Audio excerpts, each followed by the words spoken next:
বিজিবির জব্দ ট্রাক ছিনিয়ে নিল উত্তেজিত শ্রমিকরা, পরে ইউএনওর আশ্বাসে অবরোধ প্রত্যাহার। বিস্তারিত দেখুন প্রতিবেদনে। সিলেটের জৈন্তাপুর উপজেলার শ্রীপুর এলাকায় অবৈধ পাথর বোঝাই 4টি ট্রাক জব্দ করে বিজিবির। পরে ট্রাকগুলো ক্যাম্পে নেওয়ার সময় উত্তেজিত শ্রমিকরা বাধা দেন।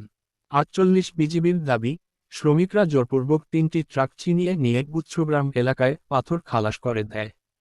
এ ঘটনাকে কেন্দ্র করে শুক্রবার সকাল 9:30টা থেকে প্রায় 2 ঘণ্টা সিলেট তামাবিল মহাসড়ক অবরোধ করে বিক্ষোভ করেন পরিবহন শ্রমিকরা।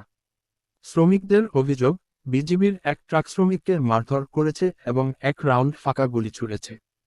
তবে 48 বিজিবির অধিনায়ক লেফটেন্যান্ট কর্নেল মোহাম্মদ নাজমুল হক জানান, পরিস্থিতি নিয়ন্ত্রণ ও সদস্যদের নিরাপত্তার স্বার্থে সতর্কতামূলকভাবে 1 রাউন্ড ফাঁকা গুলি ছোড়া হয়।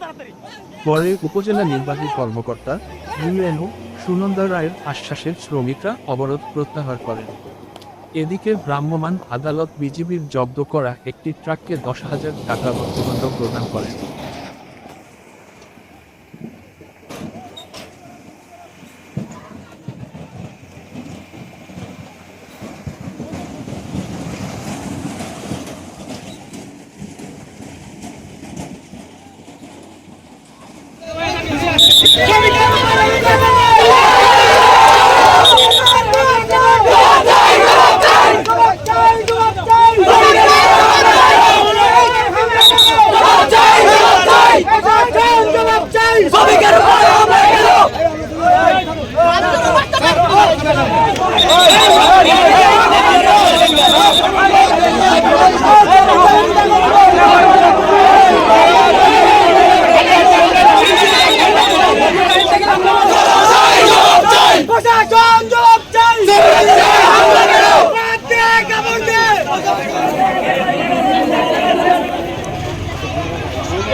দৌড়া মান